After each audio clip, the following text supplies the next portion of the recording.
All right, so I'll call to order the workshop for zoning board of appeals for the date of today, and that is the 21st. March. We've got one workshop on the agenda, Peter Farrell for 191 Main. We'll take care of that first, and then I've got some minutes to approve and catch up on a couple of other things going on. So, Peter was last here 2 years ago, Yeah, I think so. and he's It's been ready a to while. try again with the shed. I've been working with him online and also with James Hartford, who's been helping to get the plans in order. Let me pass out what we've got. And while I'm doing that, why don't you refresh our memories, and I don't think Eric was here the last time, or Donald. So let us know what's going on and what's changed also. I'd say not much has really changed from the last time I was here, other than the, which you guys don't really care about, the design of the shed. It's more of the HDRB thing. So last time I was here, I was looking at a barn shed. They were, we're not crazy about a barn. They got wind of that. They kind of came back and I looked at other sheds. So I changed the design to go a more classic A-frame. The size is, I'm proposing is 10 by 14. It's gonna be in the back of my driveway. If you're familiar with my driveway, I got 2 kayaks in the back there. It actually goes fairly deep, the driveway there. And that's where I'm looking to put the shed. And then in front of the shed, I would have 2 parking spaces for my cars, which are currently there right now. And that's really it. It's gonna be a shed that's not gonna be built, it's gonna be dropped on site. The Barn Raiser is the shed company I'm looking at, and I've looked at a few. And the Barn Raiser looks like they make good quality sheds. I'm looking at a board and batten shed, a heavy duty beefy look, similar to the beefy look on the shed that's in the driveway of St. Mary's. So that kind of heavy duty shed look. Do you have any images of it, photographic? No, I don't, unfortunately. We have, I do have a design drawing from the shed company that got passed out of the application. You should have a copy of that. But you could look it up, it's a classic A-frame. It's a classic A-frame, which is a standard kind of, across all shed manufacturers, they have a similar kind of design format.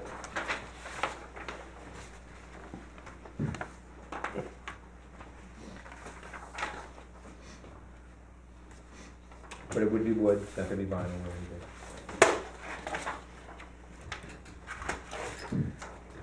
now, And it's gonna replace the plastic shed that's currently sitting in my backyard, that's a temporary that's my, solution. My next comment, that shed is going away, right? That's gonna be folded up right away. Okay.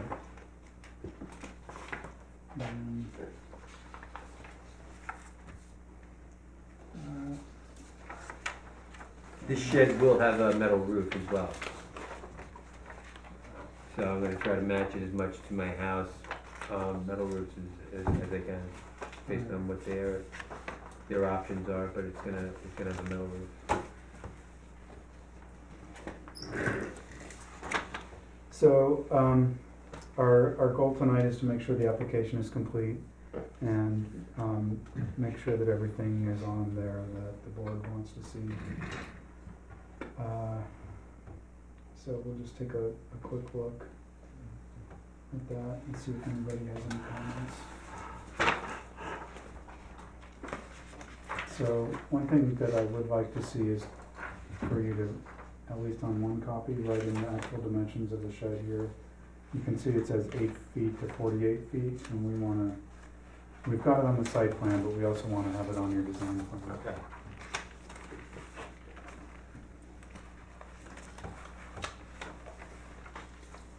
Do you need 8 copies of that? Or I just take the Really, 8? really one is fine, I think, for the public hearing.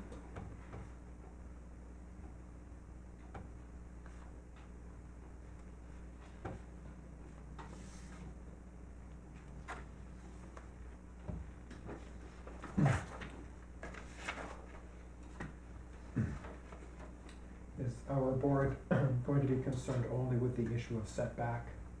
Is that the only thing requiring a variance?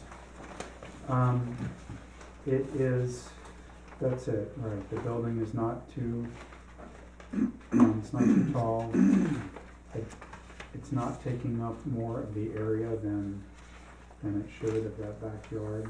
It does need 3 setback variances because you've got a front yard, a side yard, and then a rear yard. That's it.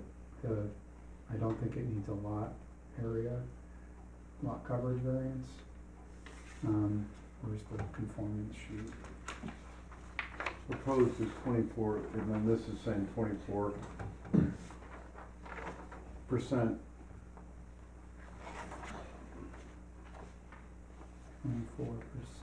So the existing must then be, So in the end, it'll be 27% actually, I guess it's 24% existing. so I think that, I don't know if the conformance sheet is wrong or the, It's 24 existing and we're adding additional, based on the 10 by 14, 3%. So I think that it's unclear, we don't know anything about the project. And so when we look at this, lot coverage 24%, proposed is 24%. So it's really proposed at 27%, right? 24 plus 3. It depends if the proposed is the existing and the new.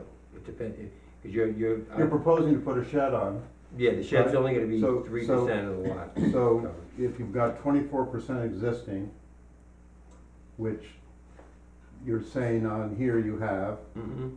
and then you're proposing to put a shed, so that means the proposed lot coverage is 27%. Because So- it's the existing and the new? No, because, Well, is that you're 20? proposing, right? You're Well, hold on. proposing to put a shed on the property, right? Yeah, but I'm You're trying to figure proposing. out how you come up with the 27%. Because You're adding. it says here, you've got existing at 24%. Yep, And you're proposing 3%, so the total would be 24 plus 3, that's the lot okay, so coverage. that's what I was asking, yeah. So you're proposing to have 27% lot coverage as Gotcha. opposed to 30% allowed, Yeah, which is fine and dandy, but it's confusing here. This should say 27% proposed. gotcha. So that would have to get James to update that on the drawing? Just out of curiosity, does the 24% include what was the former shed space that it took up? I know this one is the same size, or is this a bigger shed than the one that preceded the temporary plastic one? Or did you only have a temporary plastic Yeah, one? you only had the temporary plastic. Okay, the proposed is brand new. There's Okay. nothing there now. so there's never been anything really back there No, counted So- for, okay. James Thank Hartford, you. James Hartford said that when he came up with these numbers, they assumed that they didn't include this existing shed that will be removed. So when he says 24%, you can, just imagine that shed is not there. yeah, and he was, that 24% included the existing porch and two-story house. So he- Right. So we'll just clear that up just to make sure, and we'll get it straight, either correct this or correct. Yeah, do you want it to be 27% on the drawing, the lot Well, I coverage, want it the to be, proposed? I want it to be accurate. If it's proposed at 27%, then we'll just double check with James, I think, to Okay. make sure. So I misspoke earlier. I think we don't need the rear yard setback. We just need the front yard and the side yard.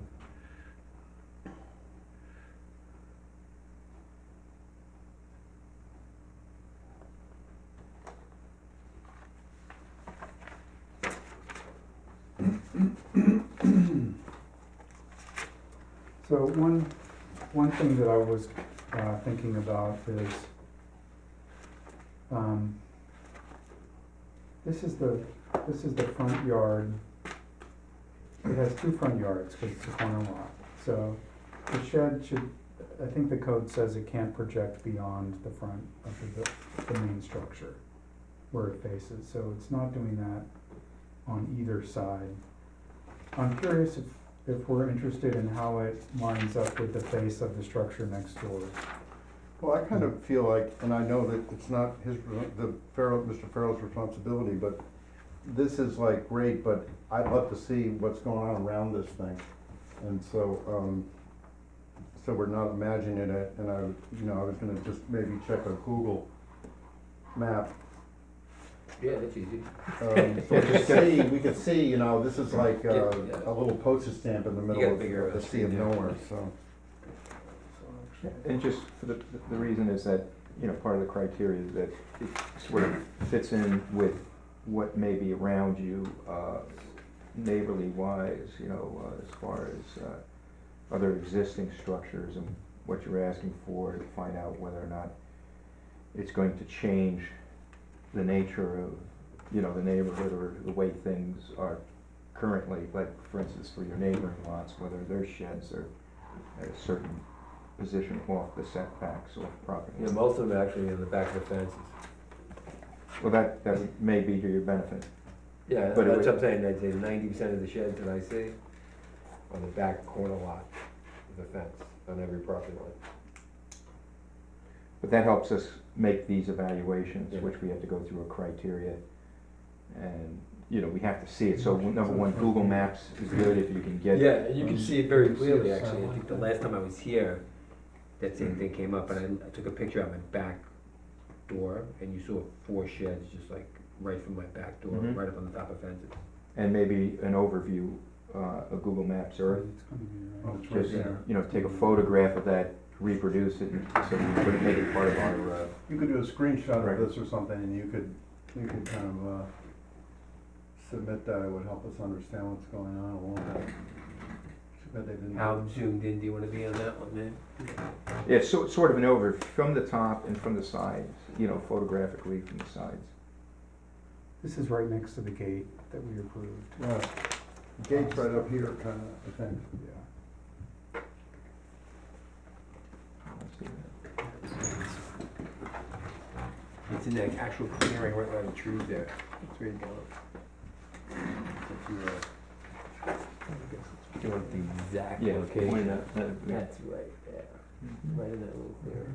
Part of the code of the- It's actually pretty, I think it's gonna be close to those roofs there. Yeah, from how far back it's Yeah. gonna be. Pretty enshrouded by Which is good. trees, yeah. Yeah, you're gonna, Okay, so they're it's in not the gonna be rear yard. sticking out to the, Provided. Now, I You know- see 1.5 stories, does. And the depth is 123 Building feet. garage setback so- 10 feet so it'd from be any lot Sitting back line. about 100 feet off the, And it's Yeah, it's gonna separated be from the back here, and boulevard, actually so the it's cars are 10 gonna be feet over here, setback from the so rear where they are lawn, today. and it's way more than 10 feet from that. All buildings or Okay, garages. so in this- the again, area this is shall the not structure right occupy here. more than 30% of the area of And the this. required rear or Just side to be yard. certain. You can see my car right here. So that's where, Gotcha. seems Right Yeah. here, these trees actually Yeah. cover it like in the summer. Mhm. You know, right now, if it was a clear shot, you'd You've see got a the side stream yard right which you- there. Yeah. and I think, and what this is saying is it should, it can't, It's actually a the way good I shot. read it, it shouldn't Yeah. occupy more than 30% of the rear yard. Mhm. What about, 2 front In yard other words, setbacks? what I read is that, You read what? I read this area right here. I agree. Right. So we should probably do that calculation. Right. So Donald would like to see, and I agree with him, the calculation that the area that the shed occupies in the rear yard. So just eyeballing it, it looks like it's less than 25%. But, The what shed? so the code says that this is your rear yard. Yep. The code says the shed cannot occupy more than 30% of the rear yard. It doesn't look like it does, but let's figure out what the area of the rear yard is and then the area of the shed. Isn't that here on the drawing? Well, the measurement is, but not the area. So we could figure that out and get it on this or on this. So if this is the measurement on the drawing, how am I determining the rear yard? Am I making it up? Am I going out there No. and picking my rear yard? Well, we know it's 20 feet by, let's say, 35 feet, so that's 610. Am I- Is that right? What defines the rear yard? 35 point, I think it's the back end The of the. setback line 35.1. seems. It, you've got a rectangle right there, and you got a triangle. Yeah, interesting. So the area of that I is would- that times that, and the area of this is that times that divided by 2. Rearmost of the. Okay. And you add those two together and you Make get the more area. sense. So, why don't we do that? You know what we're You say doing? this is Oh. the rear, border of the rear yard, then. I mean, isn't that what we're doing here? I agree. Yeah, we can do it. It's the whole, You can do it. I think it's a separate evaluation apart from setbacks. Mhm.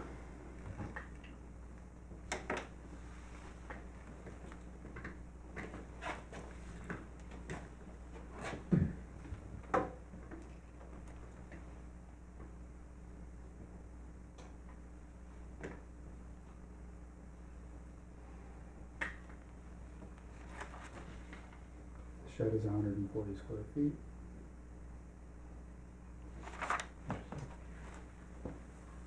And, James has got all the areas right up here. I can't remember offhand, but you have 2 front yards. When you have 2 front yards, like in a sense you're on a corner lot. Mhm. You only have to meet one 25-foot front yard requirement.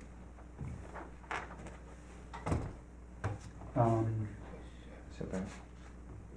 What's this measurement I- here? It's right here. So what's the I imagine it's 45 the same feet as front yard this. setback and an R1 zone? Actually, Is this no, for one? So you've got. Yeah, R1. This one's R1? I think it, oh. We don't know wait, what this that is measurement business, is. right? This is, we're in the But that's business separate. area now. Is this a B? Business. Right here. This is B1. This is B1? This says R1. It's R1. It is R1, okay. For 25 feet. Do you have to meet, can you choose one front yard setback when you have corner lot? You got 2 you gotta deal with. I don't think you can say, well, I'm gonna choose, this is my front yard. They're both front yards. It's front, yeah. So, what's the distance here, 20 feet?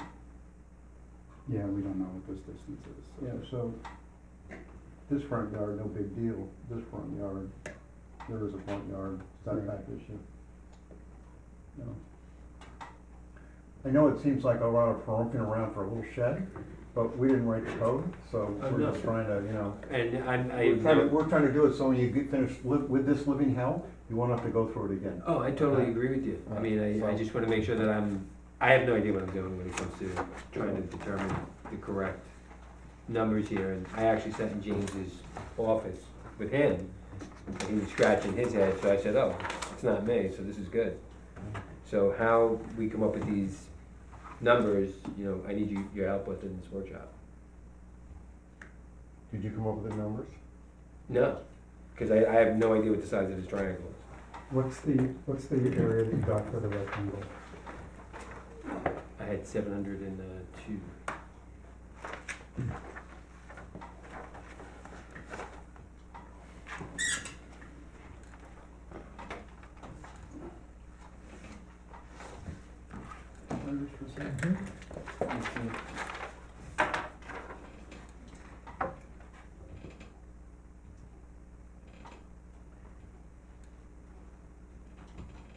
So Aaron, Mm-hmm. when we talk about no more than 25% of what would be the rear yard, you take the whole of, pardon? 30%, 30%? it said 30. Yeah, you've gotta ask James what that dimension is.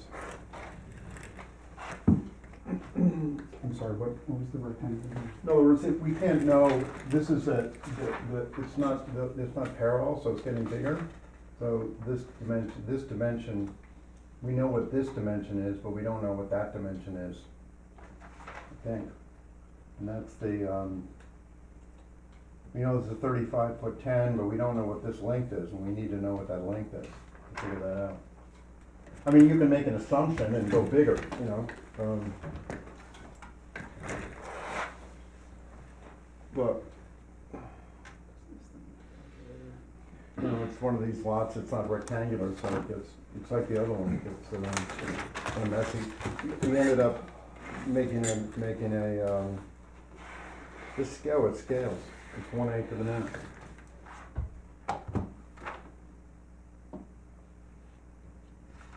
Scale. Oh, he has it right on the bottom here. Yeah, but it might not be, I mean, is this the original size of what he drew? Or is this blown down? I think he redid the drawing, he just produced this final version this afternoon, so I'm not 100% sure on. You should, I think.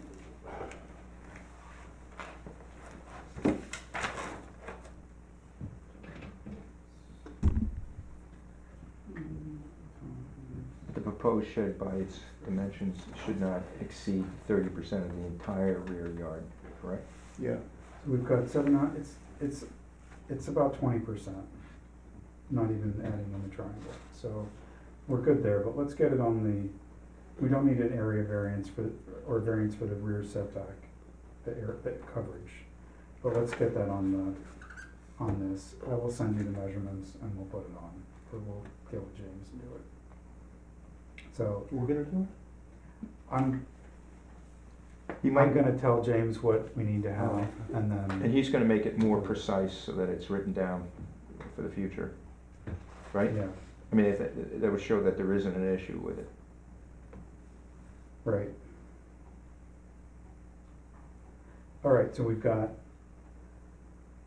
some updates to the conformance chart for the front yard variance and the side yard variance. We've got an update either to the conformance chart or the site plan for the lot coverage. And then we want to know what the shed coverage is for the rear setback.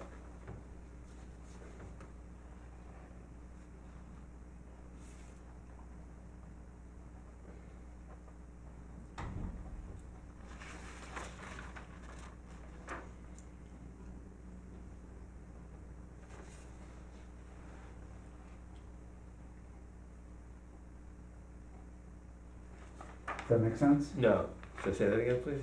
Okay, so here are the changes that we want to have before the public hearing. We need to have this conformance chart completed with the front yard and rear and side yard setback. Yeah. Okay, then we want to have the lot coverage corrected.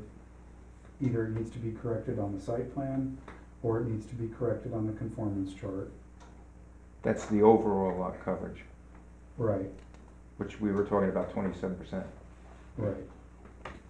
And then we need to know the coverage, the shed area, what percentage of that, what the percentage of the shed area is of the rear setback. And we know we're good there, but we just want to know the number. And how is that number gonna be? How am I gonna get that number? This is what Donald showed you. You've got the rectangle and the triangle, you Mhm. find the area, and then you divide the shed area by the area of the rear setback.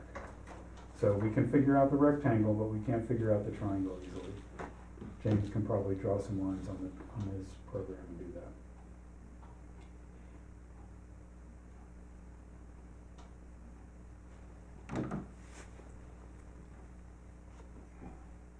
Okay, so I'll reach back to James, ask him to define that, the size of that triangle, right?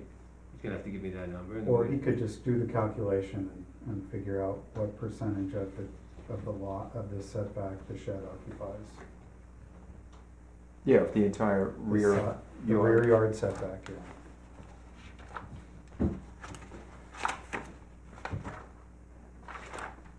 Where's that portion of the code? Right. And you were saying it's like around 20, but we're just trying to, we wanna get a real number there, obviously. Yeah. We wanna know if it's 23 or 19. Right. Is that it right here? What percent is the shed? Yeah, towards the back. All right, let's look at, once you write that down, let's look at the other things that we need. Peter, does that make sense? Here, See, James is practicing architect. You understand what we're talking about? But, What, you understand what we were talking about as far as the rear yard setback? not really, to be honest. I mean, I hear you, but I don't understand the, Well, just say the you challenge that. stand on your back property line, right?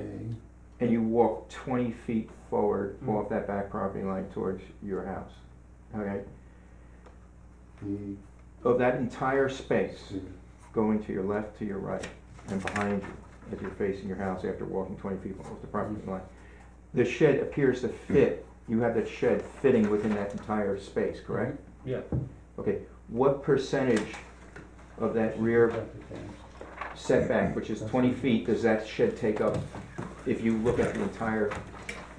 yeah, I understand that, but we got so many setbacks here, which is. That's right, but you just Which work, is challenging for no, everybody no, else, so I'm sitting you here work saying, with one okay, setback at a time. tell me what I gotta add and tell me the number. Go ahead. Not the number that you want me to put in, but the numbers that you need for me, and I'll give them to you, but as far as me, being an expert on these freaking setbacks, it's another story. So Aaron, why don't we, if we can pinpoint the code section?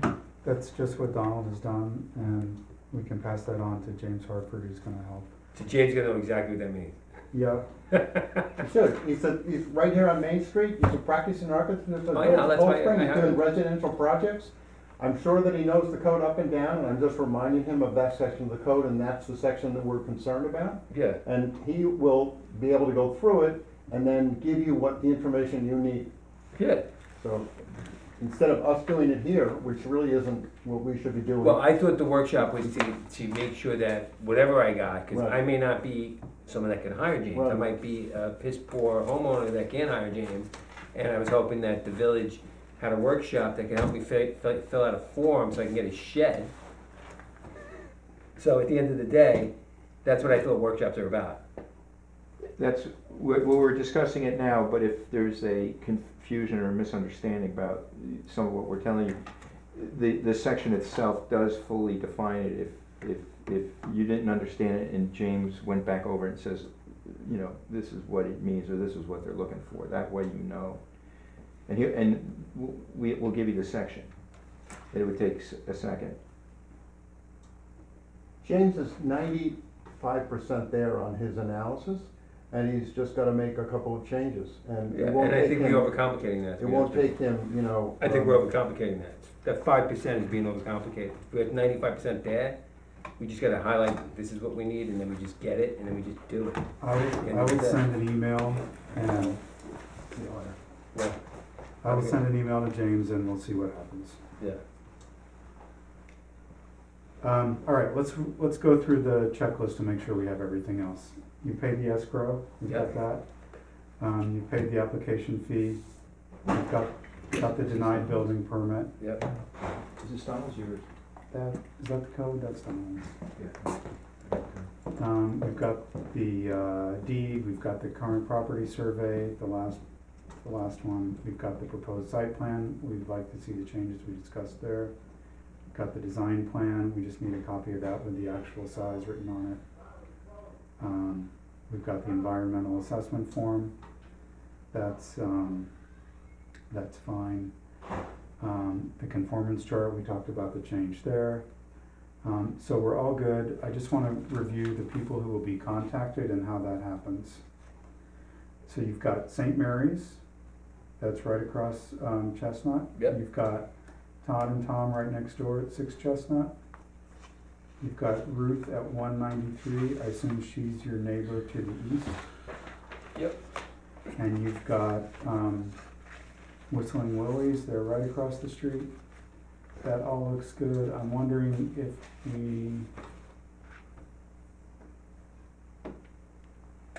we need to include anybody else, because I was thinking maybe Frank, but he's a couple away, so it seems to me like that's it. Eric, why don't you look at this with me and we'll just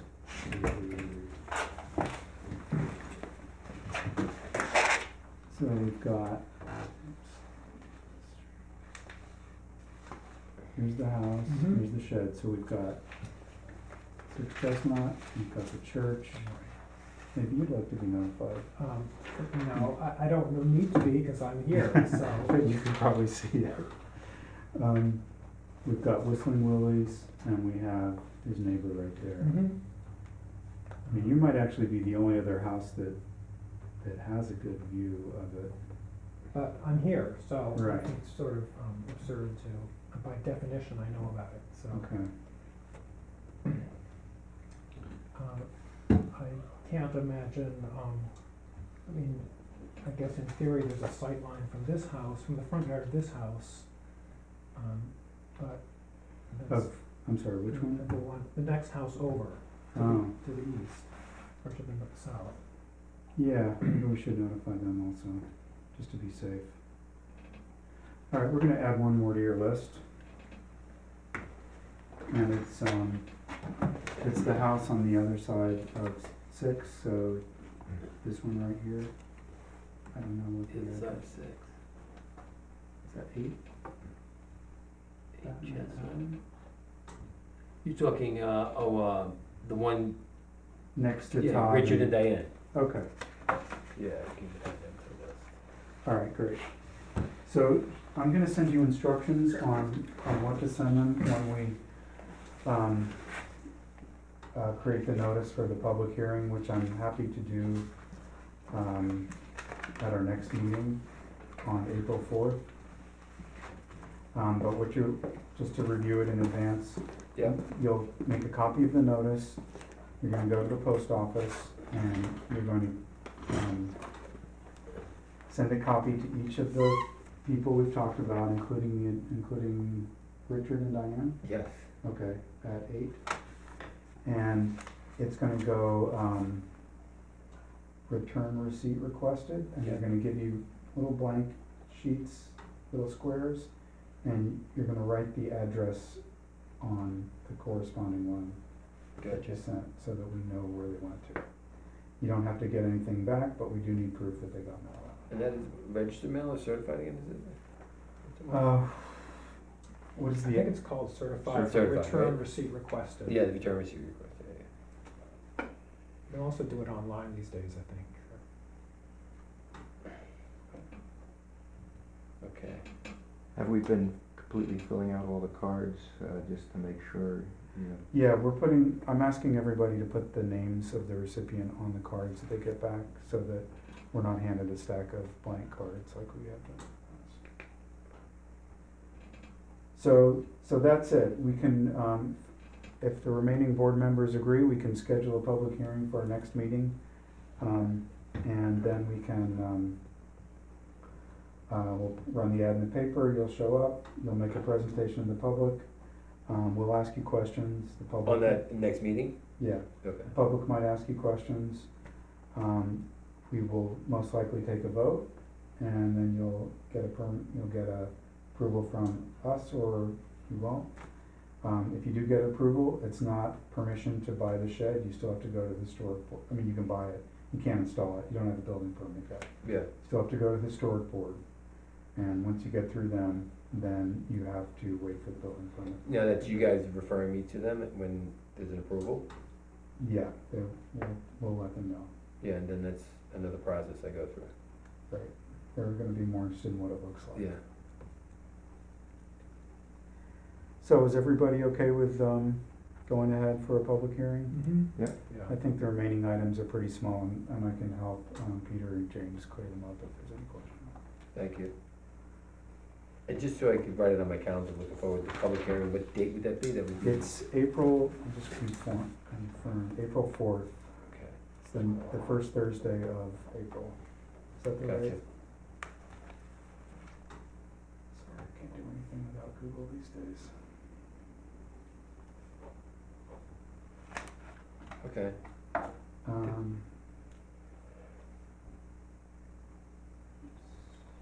Just gonna triple check.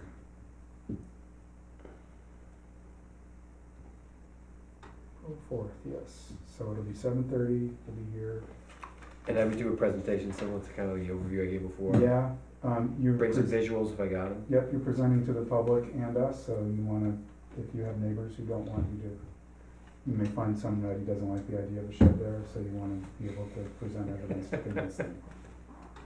I'll talk to all my neighbors first before I, It's a good idea yeah, to figure out where you stand with your neighbors. yeah, they're pretty much on board with it, but I'll remind them. Okay, Okay, so you're good to go for tonight. All right, should I wait for an email from you to James, I guess, is that the next step, like? Cause I know we've been talking on email. Yeah, I'll So send, I won't I'll send send an anything email, until I I'll see send a something. reminder, cause I wanna make sure I that don't we wanna can, confuse the, message. I wanna make sure we push this through and get it done. All right, thank you. Okay, Thanks for your time. thanks a lot. You got it. Okay. So, Meeting minutes? yeah, let's look at some minutes, if everybody wants to pass this stuff back in, and I'll organize it later. Here's one packet. One day my dreams of having an organized stack of papers would come to be. Wow, I mean, you have to reshuffle all those. Should we just get you a batch of clips? Yeah, I know, that's I not, mean, it's such that you can just reuse them the when you want. issue is I just wanna get it done and move on as quickly as possible, so I'm happy to do it until. Alright, apologies for the reused paper.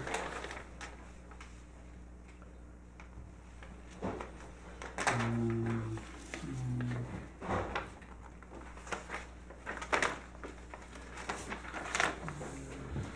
We haven't gotten minutes yet from the time when Jeff took them, I guess I need to remind him.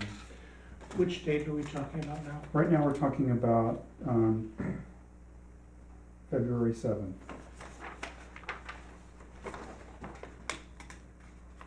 This is the meeting when I was absent, so. So we can't even approve these, can we? Just the two of us? I guess that would have been 50% of the people there. Yeah. 4 were there. Do we need 3 to do that? All right, let's I- just wait. I would say, we wait, if it were hearing minutes, are these hearing minutes? Yes, they are. Yeah, we should wait till we have, Actually, no, they're not. Workshop, they're both workshops. right, okay, so we Let's have. just wait anyway. No, we could do it because we'd have a majority of people present. We'd have 50%.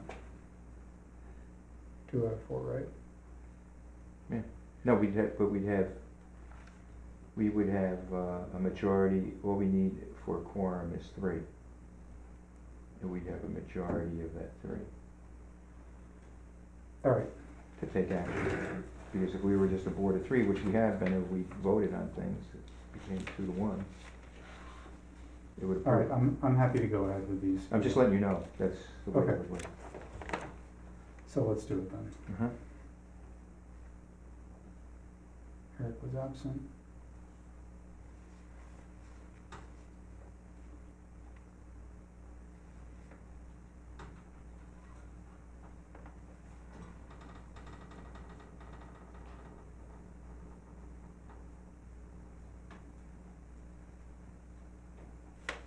Um, So I see one change.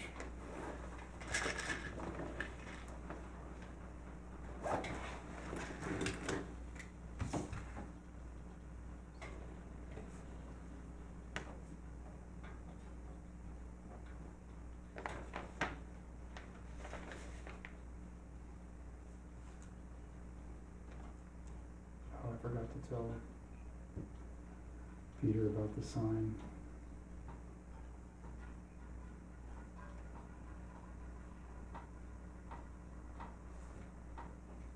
It hasn't been posted yet?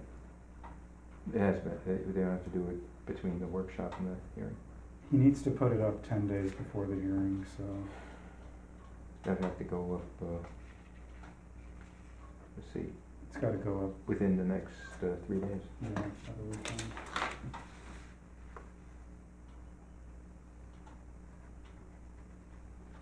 But you can speak to James within the next day or 2? Yeah.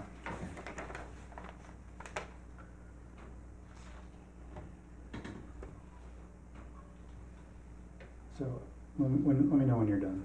Okay. I only see one open. I mean, I see no need for change, it is pretty, I mean, for having been there, I recognize what was discussed, but it's in short form order. Sure. So on bullet 7, I would just say shed may not occupy more than 30% of the backyard setback or the rear setback, instead of backyard area, just to be a little more specific. There's a typo on the 5th bullet point, revised with a D, needs a D. Okay. Got that. And on 4th.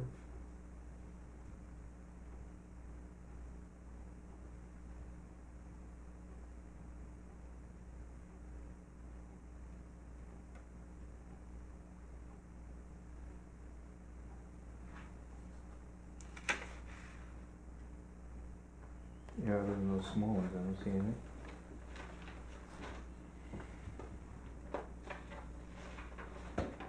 Alright, so if you wanna move, and I'll second, and then we can vote. Make a motion, we move to approve the minutes of February 7th as amended, with the 2 changes specified. Second, All in favor? aye. Aye. Okay. Okay. Great, so we're done with that. Next, the next meeting at the 4th, in addition to that public hearing, we're going to have another workshop on 21 Parsonage. There's been a lot of talk about that going on between the various, well, the planning board held the workshop that we requested, and they had a variety of concerns. They did not, unfortunately, write a summation of their concerns for us, but instead are referring us to their minutes for the video. So what I can say is that they're concerned about setting precedent of people dividing their lots and building second buildings on them. There is some legal question about what the actual lot is. So what happened is if the 2 lots were owned by the same person when zoning went into effect, which it appears that they might have been, they certainly had the same last name, then they are considered merged for zoning purposes, which may mean that when we're looking at the variances that would be needed to build on that small lot, we actually have to take the whole lot into consideration. The former lot that used to be, because now it seems to be in 2 different owners' Right. hands, correct? The 2 different lots? Right, definitely has, this is the confusing part for me. It has 2 owners. There are 2 tax lots for tax purposes, and your address, there's 2 owners, but for zoning purposes, because they had because they had the same owner when zoning came into effect, then they became merged back as one zoning lot, even though at that point they'd already been Subdivided? so not officially subdivided, but just sold, just had 2 owners. So there's a lot of confusion, and I think we're gonna have John First, our attorney, come in and explain his point of view to us and let us know what the risks are of going one way. So or there was the a other. single lot at one point, and before zoning, the owner had sold a portion of it. To a relative, or maybe it's. the See, that history- should have never created a second lot. They obviously made an application and somehow it was approved. This could have been in the 1920s when this happened, Right. so we don't really know, we're No, never I get gonna it. find out I get it. what happened. It's unlikely that would ever occur in the future. Number one, the planning board has a problem with it. The planning board wouldn't approve something like that. I mean, unless there was a big public hearing on subdividing a lot. Yeah, it doesn't seem like it would come, you would ever see anything like that again, especially because you couldn't subdivide into an unbuildable lot. But at the time when they created those 2 lots, there was no zoning code, so they could have built on it, or they could have, stored a boat on it, or who knows what they did or wanted to do. And also a title company would refuse to insure it if they tried to sell a portion of the lot, without there having been a legal subdivision. A title company would not, an insurance company would not. You mean in the future? Yeah. going forward. Cause it's been sold 2 or 3 times. I'm not saying this one. Yeah, I'm saying going forward, the insurance company could have a problem with it. so those are things that we'll get into, and I don't understand it fully myself, but there were some strong opinions about it from the planning board. There's a question of how strong the code intended to prevent lots like that from being built when the code was adopted. Well, there, the legal questions that you would ask the attorney would be that, did the property owner purchase it with the idea it could be used to its, fullest extent, that it appeared to be at the time, not what it was represented to be, but what it in fact it was. Because, nobody would buy a lot. I mean, I guess they could buy a lot if it couldn't be built upon. Maybe they're just trying to protect buffers, but the net of it is, in this case, if it's not a buildable lot, that can easily be enforced. To not allowing building there, and the planning board could do that, In the future. or even now. It's not been occupied individually, has it? Recently? It hasn't had a house on it, so that's another question is, let's say we grant the variances, I'm not saying we should or either way, but let's say the variances are granted so they could place a house on this lot. There's a question of whether it needs a, change of use approval from the planning board. Yeah, Because it I has think never the had a first house. thing to do would be have the attorney give an opinion of what can be done on the lot, potentially, and then the planning board decide what they declare that lot to be, and if they declare it to be something that they can be built on, to be lived on, then we get into the zoning issues. Well, funny enough, the planning board wants us to go first. They don't wanna do anything until we grant the variances, or if we don't, then they don't have to do anything. So they may be pushing it back on us. So I guess I've asked John first whether it really needs a change of use permit for somebody to live on that, and he is not sure yet. yeah, I don't know, he doesn't know, and I don't know the full history of it, And we may never find out. of the lot's use, yeah. Yeah. They might prefer to have a house on there than something else that can happen, so we also wanna hear from the neighbors. I mean, if it comes to a hearing, we'll definitely have to hear what they have to say. And I guess one of the things we asked John first, what is the scope of the hearing of which we're gonna entertain issues on? I mean, obviously, it would be restricted to, zoning issues, but, not generalized opinions as to what they can use the lot for. I mean, unless that issue has actually been brought to us. And obviously, I guess the issue is that they're looking to live on it. Yeah, they wanna build a small house and rent it. And how many other lots are there out there like this? There are actually quite a few small lots, and it's not the smallest by any means. In fact, there are 2 similar sized lots right on that corner. So it's not an unusual size for the village. And are those other lots, they currently have houses on them? Yeah. Yep. Take a look at the map, you'll see there are some tiny lots. Very Well, tiny. one of the things we look at, for zoning is to see if it changes the character of the neighborhood. Yeah. So that's coming up. I'll keep everybody up to date if things change. Let's see, I have this idea that we might benefit from looking at decisions we've made in the past and taking a look at what's happened and discussing them. It would be hard for us to all go out together and look at something without having an official meeting.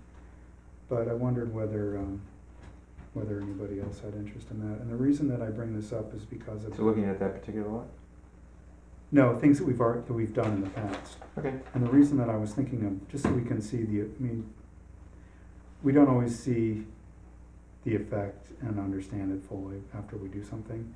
And the reason that I'm bringing this up is because of you remember the house on White Hill Place? Yeah. And we gave them a big porch, I think. That house looks huge compared to the others on the lot. And it would still look huge without the porch, but it is a big house for that lot. So I've just, I know legally we can't, there probably is a danger of talking about things like that, but maybe it's just a recommendation.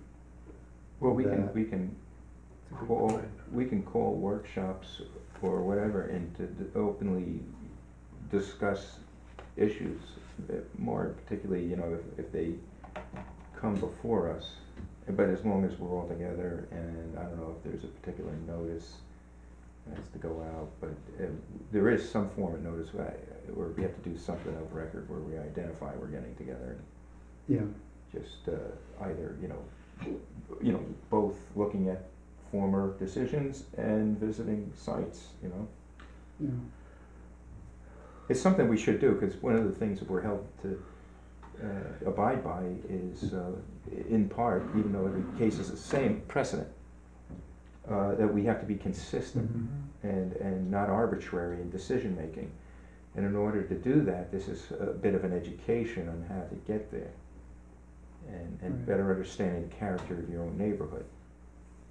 Another, the fence at Richard Bruce's house is a big improvement, I think, so that would be a good one to look at on the positive side, although the one section of fence that goes out in the Yeah. angle is a little bit odd, but that's not our department. Yeah, it would be useful to look at, it's, when we see applications here on paper, it's abstract, and it's really hard to visualize. But when we try to work with the applicant to craft modifications or partial approvals, and we're being creative, we have to visualize what we're doing, and that's hard, I find. And so it would be helpful to see what the effect physically was on sight lines and with fences, sheds, and so on. Mhm. I think getting together as a group, if we choose to do so, I guess we just make a notice that we're doing so, and maybe just pick, or we choose or decide between ourselves and work as a group and just take a look at some of the neighboring properties Yeah.